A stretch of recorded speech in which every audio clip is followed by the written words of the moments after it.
మొదలే high power ఉల్లాసం, high power ఉత్సాహం, హై పవర్ ఆరోగ్యం, హై పవర్ ఆనందం. గుంటూరు వారి XXL మరియు హై పవర్ హార్స్ దేశవాళీ మినపగుళ్ళు. బంధాలు అనుబంధాలు మరింత దృఢంగా, మరింత బలంగా.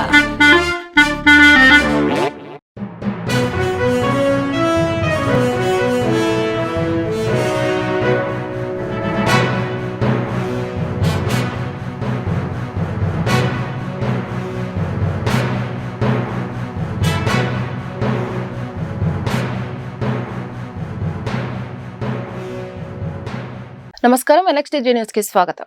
ఈనాటి వార్తా విశేషాలు. మద్యం బాటిల్పై అయినా ప్రభుత్వం పెంచింది 10 రూపాయలు మాత్రమేనని, 5 రెట్లు 10 రెట్లు ధరను పెంచినట్టు వైకాపా నేతలు దుష్ప్రచారం చేస్తున్నారని అబ్కారీ శాఖ మంత్రి కొల్లు రవీంద్ర మండిపడ్డారు. ASET సర్దుబాటులో భాగంగానే ధరలు పెంచామని, ఈ పెంపు వల్ల రాష్ట్ర ప్రభుత్వానికి 100 కోట్ల నుంచి 150 కోట్ల ఆదాయం వస్తుందని వెల్లడించారు. మద్యం విధానాన్ని పారదర్శకంగా అమలు చేస్తున్నామని, అసత్య ఆరోపణలు చేసి ప్రజల్ని తప్పుదారి పట్టించే ప్రయత్నం చేస్తే చూస్తూ ఊరుకోబోమని హెచ్చరించారు. సచివాలయంలో ఆయన మంగళవారం విలేకరులతో మాట్లాడుతూ వైకాపా హయాంలో మద్యం విధానాన్ని భ్రష్టు పట్టించారు. సొంత ఆదాయాలను పెంచుకోవడానికి మద్యం బాటిల్ ధరను ఏకంగా 200కి పెంచారు.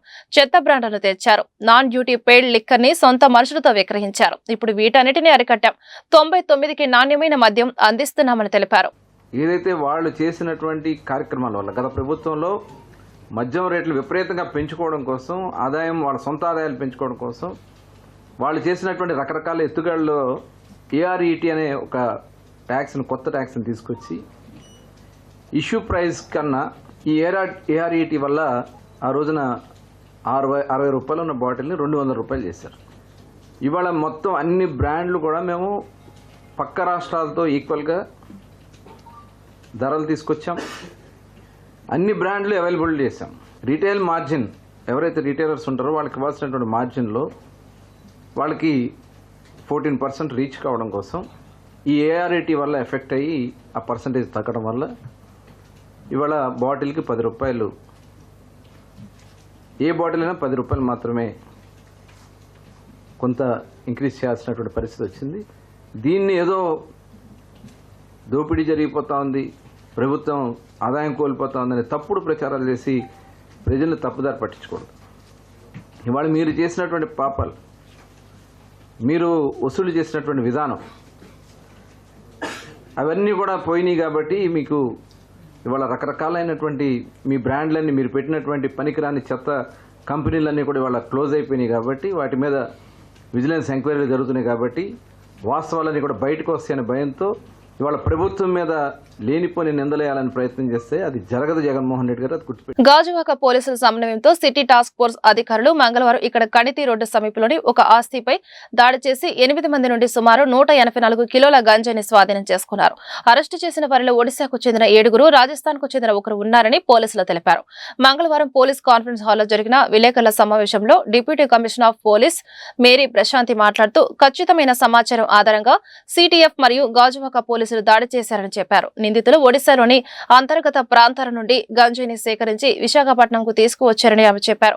పోలీసులు దాడి చేసినప్పుడు నిందితులు కొన్ని స్థానిక వనరులను గంజాయికి విక్రయించాలని ప్లాన్ చేస్తున్నారని డీజీపీ తెలిపారు. నగరంలో గంజాయి రవాణాతో పాటు వినియోగంలో పాల్గొనే వారిపై కఠిన చర్యలు తీసుకుంటామని శ్రీమతి మేరీ ప్రశాంతి హెచ్చరించారు. గంజాయి అక్రమ రవాణాపై పోలీసులు నిరంతరం నిఘా ఉంచారని ఆమె అన్నారు. టాస్క్ ఫోర్స్ పోలీసులు కలిసి సంయుక్తంగా గాజువాక లిమిట్స్ లో ఉన్న ఒక ఇంటిని సోదా చేయగా అందులో 184 కిలోల గాంజా పట్టుకోవడం జరిగింది. ఒరిస్సా నుంచి, కోరాపూట్ నుంచి ఈ గాంజాని తీసుకొచ్చి లోకల్ గా దాన్ని సేల్ చేసే ప్రయత్నంలో ఉండగా ఆ ప్రయత్నాన్ని మనం ప్రివెంట్ చేయడం జరిగింది. గాంజా లోకల్ సేల్ కోసమే తీసుకురావడం జరిగింది. ఇక్కడ ఇమ్రాన్ ఖాన్ అని ఒకతను ఉన్నాడు, ఏమను ఇతను ఇక్కడ ఎలక్ట్రీషియన్ గా పనిచేస్తూ ఉంటాడు. ఇతను ఒకప్పుడు ఒరిస్సా వాస్తవ్యుడు. సో ఇతను వీళ్ళ ద్వారా తీసుకొచ్చి లోకల్ గా సేల్ చేయడం కోసం పెట్టడం జరిగింది. ఇందులో 2 మాత్రమే మన దగ్గర ఉండేవాళ్ళు, 3. మిగతా A4, A5, A6, A7, A8 వీళ్ళందరూ కూడా ఒరిస్సా వాళ్ళు గాంజా ఇవ్వడం కోసమే వచ్చారు. వీళ్ళు వైజాగ్ నగరంలో ఎలాంటి మత్తు పదార్థాల వినియోగం గానీ వాటి విక్రయం గానీ అనుమతించే ప్రసక్తే లేదు. ఈ మధ్యకాలంలో ఏపీ, తెలంగాణ రాష్ట్రాల్లో ఆకస్మికంగా భారీగా కోళ్లు చనిపోయాయి. ఒక్క గోదావరి జిల్లాలోని 62,000 కోళ్లు మృత్యువాత పడ్డాయి. దీంతో పశుసంవర్ధక శాఖ అధికారులు ఈ జిల్లాలోని కానూరు, అగ్రహారం, వేల్పూరు ఫారాల నుంచి నమూనాలు సేకరించి పరిశీలించారు. అధికారులు సేకరించిన నమూనాలో బర్డ్ ఫ్లూ వైరస్ ఉన్నట్లు నిర్ధారణ అయింది. ఉభయ గోదావరి, ఉమ్మడి కృష్ణా జిల్లాలో కోళ్లు మృతి చెందడంపై పశుసంవర్ధక శాఖ ఉన్నతాధికారులు, జిల్లా అధికారులతో ఏపీ వ్యవసాయ పశుసంవర్ధక శాఖ మంత్రి అచ్చెన్నాయుడు ఇవాళ టెలికాన్ఫరెన్స్ నిర్వహించారు. క్షేత్రస్థాయిలో వెటర్నరీ వైద్యులు అందుబాటులో ఉండాలని మంత్రి అచ్చెన్నాయుడు ఆదేశించారు. చనిపోయిన కోళ్లను పరిశీలించి శాంపిల్స్ ల్యాబ్ కు పంపాలని ఆదేశాలు జారీ చేశారు. ఇక బర్డ్ ఫ్లూ సందర్భంగా ఇవన్నీ చూడడానికి వచ్చాము. గౌరవ జిల్లా కలెక్టర్ గారి ఆదేశాల మేరకు డిపార్ట్మెంట్ వైపు నుండి వెటర్నరీ డిపార్ట్మెంట్ వాళ్ళంతా కూడా వాళ్ళ డిపార్ట్మెంట్ పరంగా వాళ్ళు చేస్తున్నారు. సో మా పంచాయతీరాజ్ డిపార్ట్మెంట్ పరంగా ఈ పరిసర ప్రాంతాల్లో ఈ బర్డ్ ఫ్లూ ఎక్కడైతే స్ప్రెడ్ అయిందో ఆ పరిసర ప్రాంతాల్లో మేమంతా కూడా స్ప్రేయింగ్ చేయడము, అలాగే చుట్టూ కూడా వాళ్ళు తీసేసినటువంటి ఆ బర్డ్స్ ని సరైన విధంగా క్రిమేషన్ చేస్తారు. ఇవాళ నుంచి ఏపీ డిప్యూటీ సీఎం జనసేన అధినేత పవన్ కళ్యాణ్ దక్షిణాది రాష్ట్రాల్లో పర్యటించనున్నారు. హైందవ ధర్మ పరిరక్షణ కోసం కీలక నిర్ణయం తీసుకున్న పవన్ ఈ నేపథ్యంలోని దక్షిణ భారతదేశంలోని ప్రముఖ ఆలయాలను సందర్శించనున్నారు. అందులో భాగంగా కేరళ, తమిళనాడు రాష్ట్రాల్లోని ప్రముఖ ఆలయాలను ఆయన దర్శించుకోనున్నారు. ఈ రోజు ఉదయం హైదరాబాద్ నుంచి కేరళ రాష్ట్రంలోని కొచ్చిన్కు బయలుదేరి వెళ్లనున్నారు. అంటే ఇవాళ నుంచి దక్షిణాది రాష్ట్రాల్లో పర్యటించనున్నారు. షెడ్యూల్ ముందే ఫిక్స్ చేసిన జ్వరం కారణంగా పవన్ పర్యటన వాయిదా పడింది. అయితే జ్వరం నుంచి కోలుకుంటుండగానే ఈ పర్యటనకు సంబంధించిన షెడ్యూల్ ఖరారు చేశారు. అయితే 3 రోజుల పాటు దక్షిణాదిలోని పలు ఆలయాలను AP deputy CM Pawan Kalyan సందర్శించనున్నారు. దీంతో పాటు గతంలో మొక్కుకున్న మొక్కులు తీర్చుకోవడానికి కూడా వెళ్తున్నారు. ఇందులో అనంత పద్మనాభ స్వామి, మధుర మీనాక్షి, శ్రీ పరశురామ స్వామి, అగస్త్య జీవ సమాధి, కుబేశ్వర దేవాలయం, స్వామి మలై, తిరుత్తై సుబ్రహ్మణ్యేశ్వర స్వామి ఆలయాలను సందర్శించనున్నారు. సనాతన ధర్మ పరిరక్షణలో భాగంగానే ఏపీ ఉప ముఖ్యమంత్రి పవన్ పర్యటనకు ప్రాధాన్యత ఏర్పడింది. ఇప్పటికే సనాతన బోర్డు ఏర్పాటుకు AP deputy CM Pawan Kalyan సంకల్పించిన విషయం విదితమే. తిరుమల పవిత్రత దెబ్బతినేలా చంద్రబాబు అసత్య ప్రచారం చేశారని టీటీడీ మాజీ చైర్మన్ భూమన కరుణాకర్ రెడ్డి అన్నారు. ఆవు కొవ్వు, పంది కొవ్వు కలిసినట్లు ఒక్క మాట సిబిఐ రిమాండ్ లో చెప్పలేదు. ఏఆర్ డైరీ సహా ఇతర 2 డైరీలు చేసిన అక్రమాలపై మాత్రమే రిమాండ్ రిపోర్ట్ లో చెప్పుకొచ్చారు. చంద్రబాబు మాత్రం లడ్డులో పంది కొవ్వు, జంతువుల కొవ్వు కలిసిందని ప్రచారం చేశారు. హిందువుల మనోభావాలను దెబ్బతీసేలా రాష్ట్ర ముఖ్యమంత్రి మాట్లాడారు. నాణ్యత లేకుండా వనస్పతి కలవడంతో తిరస్కరించామని ఈవో శ్యామలరావు తెలిపారు. ఏఆర్ డైరీలో నుంచి వచ్చిన 4 ట్యాంకుల్లో నాణ్యత లేదని వెనక్కి పంపినట్లు ఈవో చెప్పారు. అరెస్టైన 4 సరఫరా వ్యవహారం తప్పులు చేశారని సిట్ చెబుతోంది అని భూమన కరుణాకర్ రెడ్డి పేర్కొన్నారు. ఆ రోజే ఆయన చేత నియమింపబడ్డటువంటి ఈవో శ్యామలరావు గారు సెప్టెంబర్ 20వ తారీఖున అందులో జూన్ 12, జూన్ 20, జూన్ 25, జూలై 4న టీటీడీ ల్యాబ్ పరిశీలించి ప్రమాణాల మేరకు నెయ్యి ఉందని నిర్ధారించి దాన్ని లోపలికి పంపించినారు అని ఆయన చెప్పారు. అంటే ఇది కూడా ఆయన ప్రభుత్వం వచ్చిన తరువాతనే. తరువాత జూలై 6, జూలై 12న పంపిన 4 ట్యాంకర్ల ద్వారా వచ్చిన నెయ్యిపై ఎన్డీడీపీ రిపోర్టులు రావటము, అంతకు పూర్వమే టీటీడీ ల్యాబ్ కూడా నాణ్యత సరిపోలేదు అని తిరస్కరించటం కారణంగా ఇందులో వనస్పతి ఆయిల్ ఉన్నట్టుగా తెలిసింది అని సాక్షాత్తు ఈవో శ్యామలరావు గారే పత్రికా సమావేశంలో ప్రకటించటం జరిగింది. ఆయన చాలా స్పష్టంగా ఆయన మాటల ద్వారా లడ్డూలో ఏ కల్తీ జరగలేదు, జరిగినటువంటి ట్యాంకర్లు లోపలికి పోతూ ఉండే పరిస్థితిని మేము ఆపటం జరిగింది, వాటిల్ని రిజెక్ట్ చేసినాము. అంతకు పూర్వం జూన్ 12, జూన్ 20, జూన్ 25, జూలై 4 అంటే ఈ 4 సార్లు తెలుగుదేశం పార్టీ అధికారంలోకి వచ్చిన తర్వాత నాణ్యత కలిగినటువంటి నెయ్యి కాబట్టి లోపలికి పంపించినాం అని ఈవో గారి ప్రకటన. జూలై 6, జూలై 12న పంపినటువంటి ఏఆర్ డైరీ పంపిన 4 ట్యాంకర్లలో నాణ్యత లేదు కాబట్టి వెనక్కి తిప్పి పంపించినాము. వెనక్కి తిప్పి పంపించిన తర్వాత కల్తీ జరిగేటువంటి అవకాశం ఏముంది చంద్రబాబు గారు అని ప్రశ్నిస్తున్నాం మేము.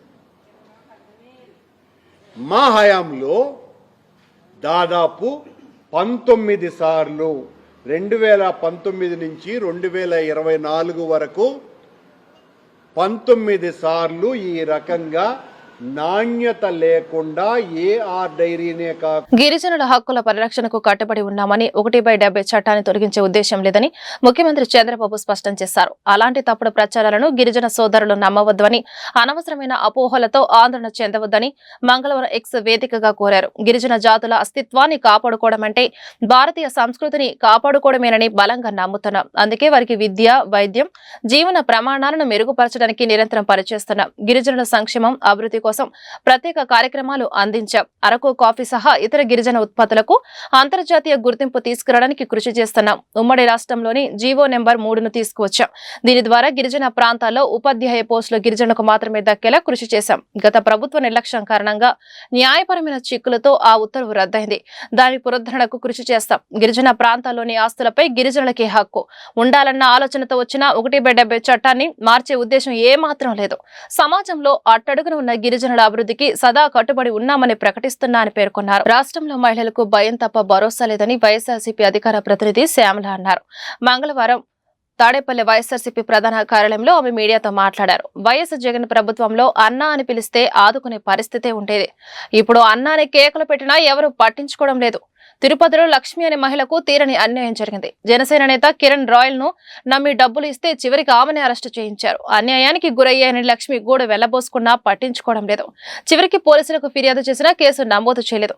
ఏపీలో మహిళలు భయంగా బతకాల్సిన పరిస్థితి ఏర్పడింది. ఈ అన్యాయాలపై కూటమి నేతలు ఎందుకు మాట్లాడడం లేదు? ఆడపిల్లలకు అన్యాయం చేస్తే అదే చివరి రోజు అని చంద్రబాబు చిలక పలుకులు పలికారు. తొక్కిపట్టి నారతీస్తా అని చెప్పిన పవన్ కళ్యాణ్ ఇప్పుడు ఏం చేస్తున్నారు? వైఎస్ జగన్ హయాంలో ఆడపిల్లల జోలికి రావాలంటే భయపడేవారు. ఈ లక్ష్మి గారి విషయమనే కాదు, కూటమి ప్రభుత్వం అధికారంలోకి వచ్చిన దగ్గర నుంచి ఆడపిల్లలపై, చిన్న పిల్లలపై ఎన్ని అఘాయిత్యాలు జరిగాయండి, ఎన్ని అన్యాయాలు జరిగాయి. కనీసం ఒక్కళ్ళన్నా మాట్లాడారా? మన రాష్ట్ర హోంమంత్రి అనిత గారు మాత్రం పేరుకి మాత్రం హోమ్ మినిస్టర్. ప్రచారాలకే పరిమితం అవుతున్నారు, ఆవిడ ప్రకటనలకే పరిమితం అవుతున్నారు. పోలీస్ వ్యవస్థ హోమ్ మినిస్టర్ చేతిలోనే కదా ఉంటుంది. ఎందుకు దాన్ని మీరు కట్టుదిట్టంగా చేయలేకపోతున్నారు?